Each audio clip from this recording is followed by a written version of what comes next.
Está bien. Bueno, Nah, si no te gusta el puterío a vos. Pasa que nosotros esto sí nunca, quedó nunca, grabado, nunca. ¿sí? Esto no es necesario que quede grabado. Pasa Bueno, que nosotros nunca trajimos a Yuri Lagostena, que una vuelta le agarró gangrena en un meñique y tenía una historia para contar en una clase. Como nosotros nunca trajimos una historia de ese calibre, ¿viste? A nosotros siempre nos dejan para el segundo. Estoy por cerrar puesto. a Daniel Bertoni para que cuente una historia. bueno. Ojo, que te corto. Podemos parar con el tema del despecho, ¿viste? Y arrancar. No, cuando quiera. Ya Le se nos mandamos fue el mecha. tiempo. Bueno, a ver, clase de hoy. Corregí la gran mayoría de los trabajos, sí, están bien. Era algo bastante simple. No esperaba menos de este hermoso ágape de estudiantes que tengo acá. La cuestión ahora se va a empezar a complicar un poquito más, ¿sí? La semana pasada vimos cuestiones muy básicas de marxismo, hoy vamos a centrarnos un poquito en, si se quiere, la sociología de quizás uno de los tipos más prolíficos en el tema sociológico es Max Weber, que es un alemán. Como buen alemán, o hace algo retorcido o hace una guerra mundial, así que no tiene punto medio. Pero siempre genio. Siempre genio. Siempre van a llamar la atención. ¿Sí? Sí. Siempre va a llamar la atención, de una manera u otra va a llamar la atención. La idea es, ¿sí?, recorrer algunos elementos fundamentales que están en el texto de Giddens, que yo ya les pasé, ahí aparece lo básico, pero hoy vamos a, que es un texto que después yo les voy a pasar, vamos a ver conceptos básicos del tipo y los aportes fundamentales al tema de la sociología. Similar a Marx, que vimos la semana pasada, vos tenés que son tipos que hacen aportes a la sociología, la antropología, después toman conceptos que tienen ellos también, hasta la lingüística se nutre de algunas de estas cuestiones, ¿sí? Y la idea y el pensamiento de estos muchachos, en especial de Weber, está muy nutrido por el surgimiento de todas estas disciplinas. Es decir, estamos en la segunda mitad del siglo XIX, el mundo ha cambiado rápidamente, ¿sí? La situación económica y social está cambiando mucho más rápido de lo que la organización social puede dar cuenta. ¿Se acuerdan de que habíamos visto el caso de Durkheim, que analizaba el suicidio en Francia? Sí. Que ahora todas las personas ocupan un lugar en el proceso productivo, entonces la gente está en situación de anomia, no sabe cómo responder, porque los esquemas mentales son desactualizados, pero el mundo de todos los días cambió. Bueno, pasa lo mismo, ¿sí? Entonces, la sociología, ¿sí?, trata de explicar en este momento quién corno son los obreros y qué corno hacen, ¿sí? Y cómo evitar que se vuelvan revolucionarios. Eso es una limitación fundamental, es tipo, cómo diagnostico y cómo evito que me lleven puesto, ¿sí?, para no tener un 1848 o una comuna de París. La otra cuestión que surge es la antropología, es decir, estos países que ahora tienen imperios, ¿sí?, tienen que estudiar a los otros, a los no europeos, ¿sí? Tienen que saber cómo duermen, qué comen, qué consumen, cómo se mueren, cómo negocian bienes, ¿sí? Es fundamental como conocer al otro, ¿sí? La economía es clave porque los tipos tienen que entender cómo corno hacer más ganancias y ser más eficiente en este sistema capitalista, por eso surge con fuerza, ¿sí?, las ideas clásicas y las neoclásicas, a partir de la última década del siglo XIX. Entonces se va configurando un sistema de nuevas ciencias que tratan de explicar un poquito este mundo que va cambiando, ¿sí? Todas parten de diferentes ideas básicas, ¿sí? Hay como una idea filosófica atrás. Es decir, tanto en el caso que vimos de Comte, Durkheim, como Tandem, y en Marx, en el otro caso, estas dos formas trataban de dar cuenta de una situación de toda la sociedad. Es decir, para Comte y Durkheim, ¿sí?, había una posibilidad, ¿sí?, de explicar científicamente el funcionamiento de la sociedad, creían que había un método para las ciencias naturales y para las ciencias sociales, ¿sí?, monismo metodológico. Marx estaba más del palo de crear un saber científico, pero que no se acotara a reglas de la naturaleza, pero él sí decía que la historia de la humanidad era la lucha de clases y tenemos que darle bola a cómo estaba armada la economía, y ahí veíamos cómo funciona y cómo se arma toda una sociedad, ¿sí? Que todos los tiempos, que toda la vida humana fue así, ¿sí? Entonces ahí tenemos elementos como muy globales y con una idea que intentan demostrar, digamos, una explicación causal, verosímil, científica en términos de cómo ellos entendían la ciencia, ¿sí? En el caso de Weber es distinto, ¿sí? El caso alemán es, si se quiere, aún más problemático. ¿Por qué? Porque a diferencia de lo que pasa en Francia, ¿sí?, si bien Marx es alemán, Marx labura sobre todo en Inglaterra y Francia. Inglaterra y Francia son países mucho más antiguos, ¿sí? En la geografía, en el armado de sus grupos políticos, en el armado de sus grupos sociales, ¿sí? Incluso Francia, con todas sus revoluciones, más o menos se entendía de qué se hablaba cuando decía Francia. Cuando vos hablas de Alemania, estás hablando de un país que todavía no existe para 1870, ¿sí? Tenés regiones que están negociando cómo armarse en un país. Entonces, hay un problema de identidad y hay un problema de esto, de la definición de lo que es la realidad para un país como Alemania, ¿sí? Problema que no es menor y que va a llevar quizás 50 años más de definiciones y unos cuantos millones de muertos en el medio, ¿sí? Pero hay algunas regiones que están muy, digamos, desarrolladas y otras que están menos desarrolladas. Y a la que se va a hacer cargo del origen, digamos, y como la fibra mínima, la fibra íntima de la formación de Alemania, es la región de Prusia, ¿sí? Hay un capítulo de Los Simpson muy interesante, en la cual el señor Burns va a llevar una carta, ¿sí? Una encomienda a Prusia. Y el empleado del correo le dice como diciendo, no, creo que no existe más el día en Prusia. ¿Por qué? Porque dejó de existir, sí, a fines del siglo XIX. Es una cosa que hay una región prusiana, pero después se dio su importancia económica y política para formar Alemania, ¿sí? Entonces, esa realidad alemana, que era totalmente nueva, te está hablando de una situación en la cual tenés una población muy desarrollada, una población económicamente muy buena, un sistema militar muy bien formado, ¿sí? Y una cultura que está tratando de encontrar su definición, ¿sí? Estamos en segunda mitad del siglo XIX, hay un auge de los nacionalismos y hay una búsqueda fuertísima de todos los países del mundo por buscar la definición de quiénes son, ¿sí? Es el auge de los himnos, las banderas, las literaturas nacionales, los héroes nacionales, ¿sí? Toda la cosa básica nuestra, bueno, empieza a desarrollarse, incluso acá en Argentina, ¿sí?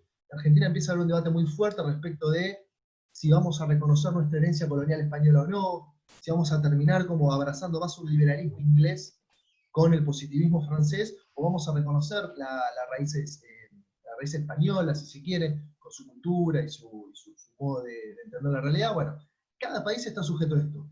En este quilombo, ¿sí? En este caos que hay de ideas y digamos, de mucho debate respecto de la formación de la cultura de cada país, ahí tenés tipos que escriben, ¿sí? Como Weber, ¿sí? Weber intenta darle un sentido analítico a cómo entender la sociedad, ¿sí? ¿Con esto qué se refiere? Básicamente, si bien en Inglaterra y en Francia hay tendencias muy fuertes que dicen que hay que ver la sociedad como si fuera una suerte de laboratorio, como si fuera una capacidad de establecer una ley, que yo puedo explicar todo lo que va a pasar y cómo se va a comportar la sociedad, en Alemania, ¿sí? Se da un movimiento, si se quiere, antipositivista, ¿sí? No es anticiencia, pero es un movimiento que, para lo que es la sociedad, deja de creer, ¿sí? Que yo puedo explicar todo en la sociedad, ¿sí? ¿Y esto de dónde viene? Esto viene de una influencia de otro filósofo que escribe varias décadas antes de que existiera Weber, que se llama Manuel Kant, que el tipo dice, la realidad yo no la puedo conocer totalmente, ¿sí? La realidad es caótica, es desordenada y tiende hacia el infinito, ¿sí? Yo no puedo explicar por una ley todo lo que pasa en la sociedad, porque inherentemente representa una cuestión de, en ese momento se llamaba ciencias del espíritu. Yo no puedo, no espíritu como una cosa esotérica ¿viste? De Shumanji, no, no, una cosa el espíritu como diferenciado del mundo real de lo natural, ¿sí? Los hombres existen realmente, naturalmente, pero tienen una cuestión espiritual, un comportamiento que es diferencial respecto de las reglas de la naturaleza, ¿sí? Yo no puedo hacer, teóricamente, laboratorio con los hombres, ¿sí?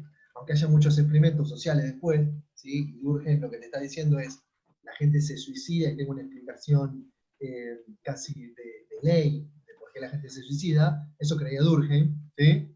En el caso de Weber y Alemania, lo que vas a encontrar es, hay otras, ¿sí? Formas de explicar por qué la gente se suicida, ¿sí? Es decir, las formas de acción social, ¿sí? La acción social está condicionada por otros elementos, ¿sí? ¿Y qué es, digamos, se entiende hasta acá lo que voy diciendo? Sí, ¿Sí? Estaba hablando con Mundo Lobo con el micrófono apagado, estoy en modo Basma. claro.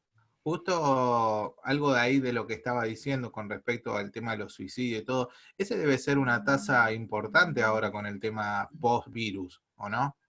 Porque ahora se habla todo de todo el tema del coronavirus y las muertes y todo, pero el tema, digamos, social, la gente que tranquilamente puede suicidarse y todo por el tema laboral y todo, debe haber varios también de esos, que no se sale a la luz, obvio. Hay que ver, porque eso, digamos, hay que ver a qué, Sí, a qué rama le apuntan, ¿no? a qué Obvio. aspecto de la realidad estamos apuntando, y sobre todo yo Sí. encararía en esto y lo delimitaría ya. Por ahí una esfera de análisis sería recortarlo por nivel nacional. ¿Sí? Nosotros tuvimos acá la hiperinflación, ¿sí? Del 89, 90, 91, y tuvimos la crisis del 2001. Del 2001. No sé si en esos momentos que fueron crisis económicas reales, digamos, muy fuertes, ¿sí? Y clave, digamos, determinaron un montón de las cosas que pasaron incluso al día de hoy. Esas crisis no hubo un aumento, si se quiere, gigante de los suicidios en Argentina. Pero por ahí porque hay algunos condicionantes de nuestra cultura, de nuestra formación en la vida en comunidad, que hace que no sea muy apetecible la situación del suicidio. Quizás hay otros componentes, quizás no medimos toda la vida por un componente racional de cuán bien o mal económicamente me va. ¿Sí? Quizás en otras sociedades, ¿sí? Como, no sé, bueno, el otro día estaba viendo unos documentales, pues estoy tratando como de investigar mucho el tema este del ascenso de las derechas. En 1920 se da un ascenso muy grande de las derechas porque se da una crisis gigante de hiperinflación en Alemania después de la Primera Guerra Mundial, ¿no? Pierden la Primera Guerra Mundial, se les echan culpa de todo, se les ponen unos pagos gigantes, ¿sí? O sea, se les hace cargo de toda la reconstrucción, le rompen el territorio, o sea, una verdadera ofensa, digamos, la gente se sentía como ofendida, pero la crisis económica fue gigante. Y en los 2 años que siguieron, hasta 1923, la tasa de suicidio fue la más alta del mundo, en Alemania. En esos 2 años, ¿sí? Creo que era tipo 260 por cada 100.000 personas, una cosa así, que es una cifra altísima medida. Y después siempre está el mito, por ejemplo, que eso hay que ver si se comprueba o no, de que los países nórdicos tienen altas tasas de suicidio. ¿Sí? Pero son países, si vos pensás, ¿qué tenemos en común con un alemán, o qué tenemos en común con un noruego, ¿sí? O un finlandés? Yo creo que hay graves diferencias, ¿sí? Grandes diferencias. Sí, ni hablar. De cómo consideramos nuestra vida, ¿sí? Y de cómo actuamos, ¿sí? ¿Qué orientación tiene nuestra forma de actuar? Ahora vamos a meternos en eso, porque de esto es lo que Profe, vamos a hablar, ¿sí? Sí, Leo. por ahí, Leo, por ahí, digamos, al tener las necesidades básicas ya resueltas desde un principio, las preocupaciones son otras. Acá la tasa de los suicidios, no sé, en los combatientes de Malvinas es grande para la cantidad que fueron cuando vieron su vida en riesgo. Quizás Sí. acá la comida es fácil que te falte para determinada clase social, entonces no te lleva al suicidio. No sé, pienso eso capaz. Sí, igual hay que ver, en el caso de los combatientes de Malvinas estamos delimitando un grupo, un subgrupo adentro de la realidad, digamos, de la cultura nacional, y habría que ver si, cuáles son los determinantes de esos suicidios, ¿sí? De nuevo estamos tomando un suicidio porque es un ejemplo de comportamiento, vamos a analizar un ejemplo de comportamiento social o de idea de la sociedad, que es mucho más deportiva, si se quiere, así empezamos a darle forma a la materia. Pero sí, quizás, Leo, en este caso podíamos ver esto. El recorte del análisis de la gente que se ha suicidado, que ha combatido en Malvinas, hay que ver cuáles están con las necesidades cubiertas, cuáles no, pero en qué punto, ¿sí?, se decide por otros condicionantes, ¿sí? Reconocimiento social, contención estatal o de las instituciones de nuestra sociedad, para dar cuenta de lo que ellos consideran que fue un esfuerzo muy grande, ¿sí? Es muy difícil medir, ¿sí?, cuando un grupo se siente frustrado o enojado. ¿Sí? Parece una pavada, pero en estas últimas semanas se ha hablado mucho esto de la gente que hace política odiando, o los discursos del odio, o estas protestas anti todo, que estas personas se organizan y protestan, son más, menos, lo que sea, pero están dando cuenta de un algo, ¿sí?, que quizás es difícil medirlo, ¿sí? Cuando uno se mete a verlo, las motivaciones por las cuales salen a protestar son varias, ¿sí? Son varias, y de hecho son muy variadas, ¿sí? Es como que hay una protesta a la carta casi, ¿sí? Algunos protestan por la vacuna, otros protestan por una conspiración mundial, los otros protestan porque gobierno, lo que sea, nosotros protestamos porque hay un gobierno y no dejan salir a hacer su vida teóricamente libre. Digo, hay un montón de condicionantes, ¿sí? Hay gente que protesta contra el 5G, ¿sí? O contra la instalación de la granja de chanchos. Hay un montón de connotaciones, ¿sí? Hay gente que está aburrida, ¿sí? Y necesita, ve gente, ve luz y entra, ¿sí? Que es muy común también en la manifestación, ¿sí? Entonces, motivaciones hay muchas. Volviendo a lo de Weber, lo que el tipo está diciendo es, lo que el tipo va a decir es, yo no puedo dar cuenta de toda la sociedad, si no puedo dar cuenta de todo, absolutamente todo lo que pasa, porque esto es muy desordenado y caótico, lo que yo sí puedo hacer es construir tipos ideales, ¿sí?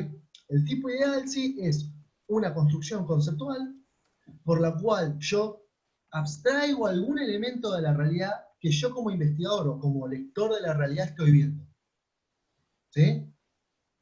¿Significa conocer la totalidad de un fenómeno? No, yo no lo puedo conocer totalmente, pero voy a armar un modelo que me va a servir, ¿sí? Para, si se quiere, establecer una suerte de análisis respecto de un punto, ¿sí? Yo no puedo elaborar, es como si tuviéramos, si viéramos una foto rápido, ¿sí? Yo les muestro una foto, ¿sí? Y analizamos esa foto. Y analizamos esa foto. Ahora, yo te estoy diciendo, analiza esta foto, yo quizás recuerdo algunos elementos más que otros, ¿sí? Tomamos una foto nuestra, por ejemplo, ¿sí? Si veo una foto tuya, el print de pantalla tuyo, probablemente recuerde más el color de la pared que tenés atrás, ¿sí? Que lo que tenés colgado, que uno de los cuadritos que tenés colgado. ¿Se entiende? O sea, yo estoy reforzando y abstrayendo de todo el cuadro general un elemento, y de ahí construyo algo, ¿sí? ¿Qué tipo de ideal voy a armar? Y voy a armar Ezequiel Gorosito el púrpura, ¿sí? Por acá aparece que se ve púrpura, ¿sí? Entonces eso va a armar una connotación que da, por ahí se corta un poquito, porque a mí si la conexión va y viene, la mía. No, se va sí, bien, sí. se ve bien. Joya. Lo que está haciendo es abstraer algo de la... Medio zurdo, viste, que medio zurdo. Ahí está. Ese bigote menemista es bien zurdo. Ahí está. Vamos a seguir hablando de Weber, el piloto australiano de Fórmula 1, gran automovilista, ¿no? Bueno, sigo, a ver, para que... Ahí está, estoy grabando, genial. Sigo, entonces. Que vino Centelles, ojos. Lo que hace, sí, Buenas noches. Buenas noches, Juan. Lo que hace el modelo ideal, ¿sí? De Weber es dar cuenta de que yo no puedo conocer toda la realidad, entonces lo que voy a buscar va a ser exacerbar algunos elementos, armar una suerte de concepto medio utópico, ¿sí? Y de ahí contrastarlo con otros para pensar la realidad, ¿sí? Maestro. Entonces, lo que... Marce, ¿todo bien? Entonces... Mueve tu pared, Marce, ¿qué le pasa? ¿Perdón? La pared ahí atrás se te mueve para todos lados. Y bueno. Hay que saber dibujar también, ¿no? Vive en Chile. Vivo en Chile. No, por favor. Es que me mudé de vuelta, chicos. Perdón. Volviendo, ¿sí? Volvamos, por favor. Importante que Marcelo está interactuando y no tiene un cartón pegado como cierto senador nacional que tenemos. ¿Dónde está Bullrich que no lo vi el otro día? ¿Cómo? O Cristina, ¿dónde está Bullrich que no lo vi el otro día? Sí, increíble, sí, increíble. Pero bueno, así estamos. La gente vota, ¿sí? Eso es lo bueno. Exacto. Claro, para bien o para mal la gente vota. A ver. Correcto. Digamos con lo de Weber entonces. Este tipo lo que está pensando es, las personas cuando estamos investigando, cuando analizamos la realidad, construimos estas ideas, ¿sí? Que tienen base en la realidad social, ¿sí? Hay un mundo ahí afuera, hay un mundo real, pero nosotros como personas construimos conceptos que hacen a nuestra realidad, ¿sí? Construimos un conjunto de ideas, ¿sí? Que se ponen en juego en el análisis de la realidad, ¿sí? Ninguna puede agotar la realidad, porque hay un tema muy interesante, y esto es como muy típico del comportamiento de las personas. Hay, si se quiere, un doble sistema de interpretación. Yo puedo ser un investigador social, ¿sí? Hoy le hacía el ejemplo al chico de la mañana. Yo puedo ser un sociólogo, un investigador, y hago una encuesta. Si yo hago una encuesta anónima, ¿sí? De consumo de alcohol, vamos a decir, probablemente ustedes respondan muy abiertamente, pero total es anónimo, no pasa nada, no va a estar el nombre de ustedes. Si yo le digo que es una encuesta con nombre, apellido y foto, probablemente respondan distinto, porque se van a tener que escrachar de qué toman y cuánto toman, ¿sí? Ahora, esas son dos situaciones. Una situación que ustedes dicen mucho, otra que dicen poco, ¿sí? Teóricamente. Pero después si les digo que la encuesta no es anónima, va con foto, pero es paga. Ahí por ahí dicen otra cosa. Hay tres escenarios distintos. ¿Por qué? Porque cuando vos estás trabajando con la vida humana, la gente sí reacciona al estímulo del investigador incluso. No puede mantenerse absolutamente abstraído. ¿Sí? El tipo participa ahí, ¿sí? Tiene una interpretación y hace un recorte de la realidad, y cada investigador tiene como su libreto, si se quiere. ¿Sí? No existe un libreto solo para entender toda la realidad. ¿Sí? Pero el Acá- comportamiento también del encuestado es distinto en base a la presión que ejerce, si es, digamos, de alguna manera, si lo expone o no. En el caso que si lo Sí. expone y se sabe quién es, va a tener una conducta. Ahora, si Sí. en realidad es, entiendo que es así. Sí, exacto. Entonces, Ok, lo que veníamos hablando nosotros, Marce, es el enfoque de Weber lo que te dice es no podés hacer una encuesta y esperando que la gente responda como cobayos. Te va a responder al estímulo A del modo B y tenés que agarrar una regla científica como si fueran, ¿sí? Lo que es la ciencia natural. ¿Sí? Al estar trabajando con hombres, con espíritu, según la filosofía alemana, los tipos ujú, también van a actuar sobre eso que vos querés que interactúen. ¿Sí? El resultado probable, y a sabiendas de que vos querés lograr algo, la gente va a reaccionar distinto también. Digo, el ejemplo más claro es la cuarentena. ¿Sí? El aislamiento, digamos, propuesto, que es para cuidar lo más importante que tenemos teóricamente, que es la salud, hay gente que abiertamente, sabiendo eso, va en contra. ¿Sí? ok. Entonces, Sí, claramente, perfecto. en el modelo weberiano, el gobierno utilizó una medida legítima y legal, ¿sí? Y legítima y legal, no que no tiene legalidad, sino que es legal, aplicó la fuerza, ¿sí? Aplica la fuerza donde corresponde, y los tipos agarran y dicen, bueno, no, nos vamos a oponer a esto, ¿sí? Claramente no tenían la posibilidad de decir, bueno, vamos a hacer otra cosa, vamos a inventar algo. No, o sea, sabiendo eso, se oponen. Entonces, los que pensaron esta movida creían que la sociedad actuó de determinado modo, y bueno, nos encontramos con gente que actúa distinto, ¿sí? ¿Por qué pone la bandera, Agustín? ¿Qué le pasa? Te agarra un momento patriótico. No, no, me hubiese Un libertario. Es un libertario nato. en conmemoración a Pato. Bueno, bueno, Es de los míos.